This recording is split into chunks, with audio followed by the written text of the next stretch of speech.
What's up, degenerates? It's halftime of TNF, and you know what time that means. This is locked in. It's over Underdogs, the show where we pick player props on Underdog Fantasies Pick'em. If you want to play along with us, use promo code Nonsense for a bonus. It's down here in the corner over there. Which way? That way? That way. Point to how? Yeah, there we go. Thanks, V.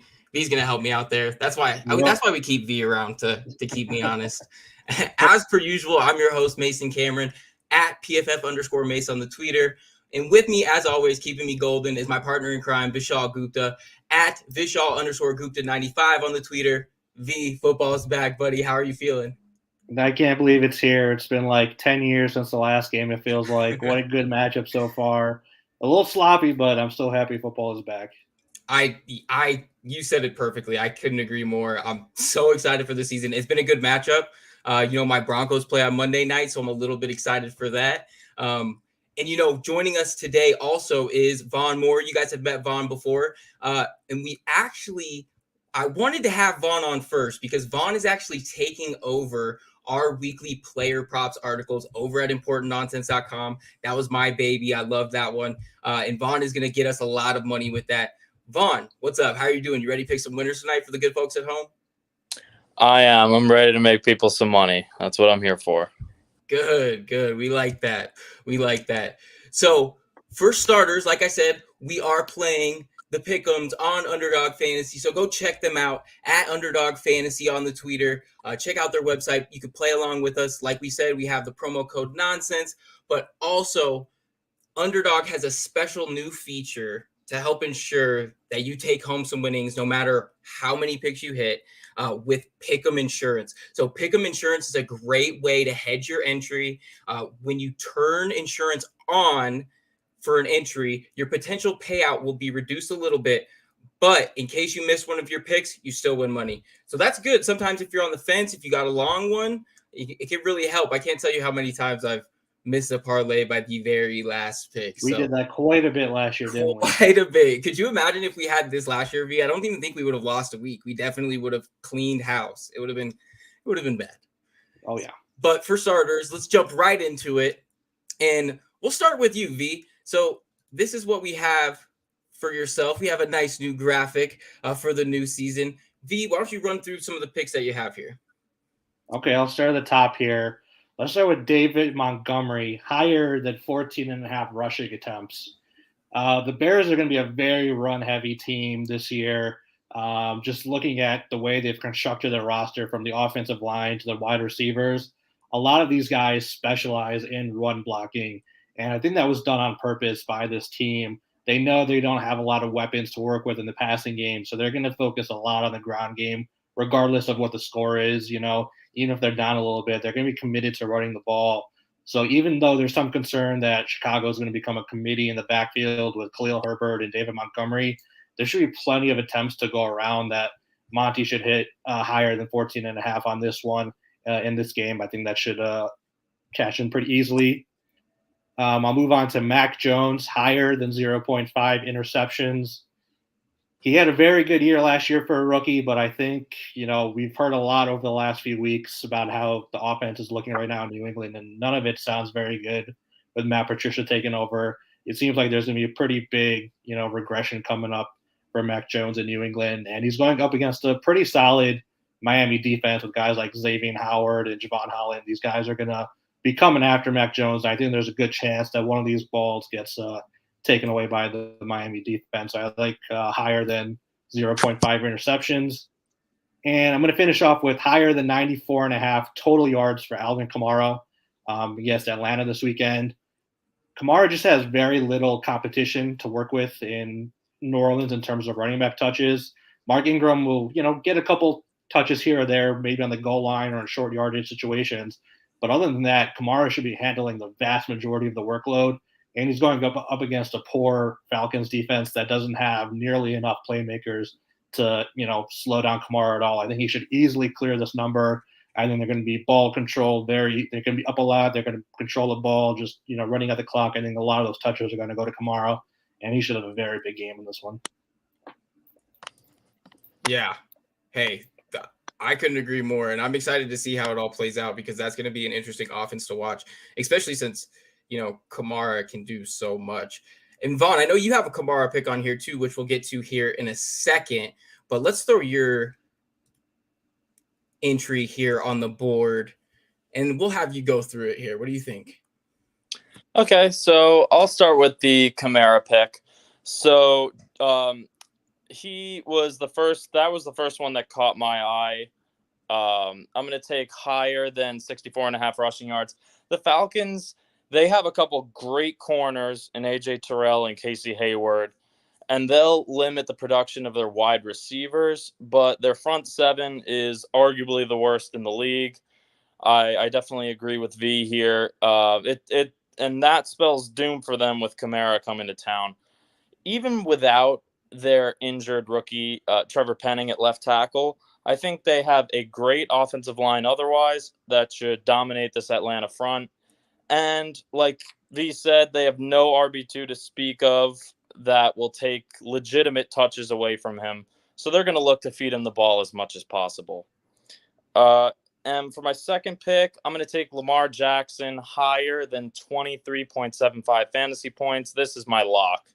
I didn't see that this was already picked, but here we are. I don't know if Lamar is going to pass or run more in this game, but what I do know is that he's going to put up numbers.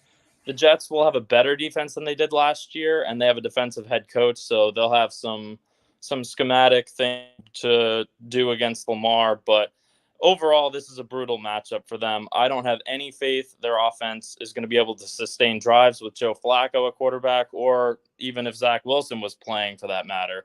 So the Ravens will dominate the time of possession, tiring out the Jets defense and allowing Lamar to do really whatever he wants. And for my third pick, I'm going to do Trey Lance lower than 206.5 passing yards. Look, if Kyle Shanahan had full confidence in Lance, they would not have re-signed Jimmy G. And since it's his first career start as the number one guy, they're going to want to play it safe with lots of short passes and dump-offs to Kittle and Samuel outside. The Niners have a vastly superior roster to the Bears anyway, so they're probably going to be up big early and use the running game to bleed the clock in the second half. Yeah, definitely. Game script's going to play a big role in that one for sure. Absolutely. And then last but certainly not least, myself here. So I started off with a pick that I thought, I don't know how this can miss. And this is higher, Deebo Samuel, higher than 11.5 fantasy points. And the beauty of playing Underdog Fantasy is getting to take advantage of these lines of fantasy points, which you can't at regular books, which is so nice because it gives a versatile weapon like Deebo a stat that he can take advantage of in all facets of the game.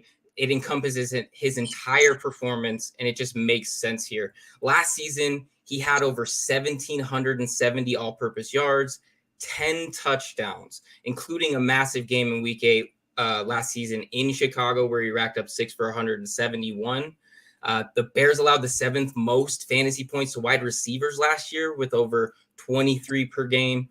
The Bears tried to address the depth in the secondary during the draft, but it's just not enough. And I don't know what to see, or I don't know what I'm going to see when they get out there. So I'm going to fade them, and I'm going to count on Deebo to go higher than 11.5 fantasy points. My second player, Courtland Sutton, higher than 58.5 receiving yards. And I've broken my own rule to not bet my own team already this week twice. So I'm going to go ahead and just keep digging this hole that I'm in and just hope it pays off in the end. I beat this game to death, so I won't stick on it too long. But you could take any of the wide receivers here. They actually had the same stat of 58.5 receiving yards. And I like either of them because the Hawks are just that bad. Who's going to cover these guys? 5th round rookie Tyreek Woolen, Justin Coleman, Sid Jones. I mean, Sid Jones is the only decent player out of the whole lot, but he still has no shot with sticking with either of these two guys. I picked Sutton because I think he's going to be the clear and away wide receiver one in this offense, even though I really do like Judy I think he still has some things to prove, and we'll see how that shakes out. Last but certainly not least, we have scary Terry McLaurin going higher than 60.5 receiving yards. This is another one I touched on in mine, Vishaal's NFL versus piece. If you haven't already read it, go check it out. It's awesome. It's the only place you'll find it, over at importantnonsense.com. Truth be told, I'm not a huge Wentz guy. I don't think he can hit the broadside of a barn. I think he lucks into more of his nice throws than he really executes, but he is still undoubtedly better than what they had last year. Wentz will be the best quarterback McLaurin's ever played with, and McLaurin is probably the best wide receiver Wentz has ever had. So if he's smart and he wants to stay in this league and not burn out already into another team here in a couple years, he needs to take advantage of a guy like Terry McLaurin. And I think that this is exactly when he has to do it against this type of opponent in Jacksonville. I know people are high on Jacksonville, and that's fine. I'm high on them too. But until I see it on the field, I'm not putting my money behind it. So we'll see exactly what happens there. But it's going to be an interesting one. Boys, it's the first time we're entering in our combo entry for the year. Let's start with V. Super excited. Let's do it. We got to hit these, V. We got to hit these. We kind of did great separately. Not going to say somebody brought us down at all. Oh, come on now. No, I'm just kidding. Feels like a shot. So we'll start with you, V. I'm going to bring up your board again. Who are you taking for your combo entry? Let's go ahead and lock up Kamara, since both me and Vaughn had him. Let's just take higher than 94.5 total yards. I think we all agree that this is a very good matchup, and he's just going to have a lot of opportunities to hit this number. So I like Kamara to be our lock for the week.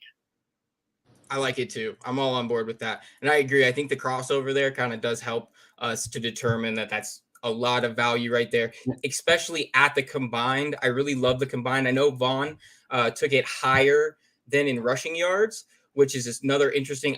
Of course, I still think he can hit that. But I love the added cushion of having both.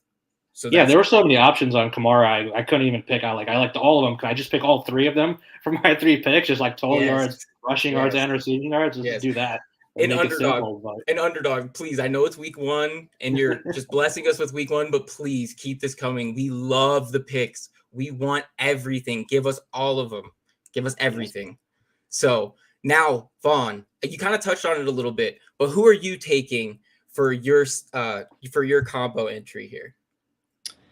So I'm going to take Lamar Jackson. I can't see him not producing on Sunday. I can't. The Jets, again, like I said before, they're going to have an improved defense. They have more talent. They have a couple high draft picks, but I don't see this going well. I don't think that their linebackers can cover either of their tight ends, even their rookie likely. And once they're up in the second half, it's over. That's when Lamar's going to take over, and he's just going to have a bunch of rushing yards. And, yep, that's going to be it. So that's definitely my lock, even though it was close between Jackson and Lance. I like it. So we have Alvin Kamara higher than, what was it again, B? Let me see here. Higher than 94.5. And Vaughn Lamar Jackson higher than 23.75 fantasy points. Kind of a weird number for them to use there. So for myself, just to not jinx us entirely and put Cortland Sutton on this board, who actually is my favorite, I'm going to use for my combo entry the Deebo Samuel, higher than 11.5 fantasy points. Just for the same reasons. I love the fact that it gives us a little extra cushion with fantasy points. It's all encompassing. And when Underdog does talk about fantasy points, they do include half-point PPR. So you're going to be getting points off the receptions, you're getting points off of his receiving yards, and you're going to get points off of his rushing total, as well as touchdowns. I think this is a no-brainer. I think this is one of the easiest totals we'll see on this board. So this is a great entry. And again, just so we're making sure we cover all the way over for this combo entry, we are definitely going to be hitting the PickEm insurance. And again, the PickEm insurance, guys, is just a great way to hedge your entry. When you turn on insurance for the PickEm entry, your potential payout is reduced just a little bit, but we're ensured that if we miss one of our picks, we still get some money, which if you followed along with us at all last year was our calling card of just dropping the very last pick of the entry. So that does it, boys. That's the first one. It was nice, short and sweet for all the people at home. We're going to be here every halftime of Thursday Night Football, bringing you the picks. It's going to be a really good time. I can't wait to do it again. V, you got any parting words for the people? I'm so glad to be back. We're going to do a lot better this year than we did last year. Guarantee it. And join us again tomorrow for our weekly betting show where we go more depth on some of these games. Yes, absolutely. Keep it locked in with us. We're going live tomorrow. You're not going to want to miss that. And Vaughn, do you have any parting words for the people? It's so good to have you on the show. We're definitely going to have you on more to get some of the good people at home some money. I'm so excited. I mean, you see my jersey. I got a Josh Allen jersey on right now. I was a huge Bills fan growing up, so this is just it's a holiday. It really is. And I can't wait for this season. I can't wait to get together every week and do this podcast. It's going to be a lot of fun. Oh, it's going to be a good time. I can't wait to have it. And I can't wait to see the second half. So we're going to get out of here. All of you guys have a good night, and we will catch you next time. Farewell.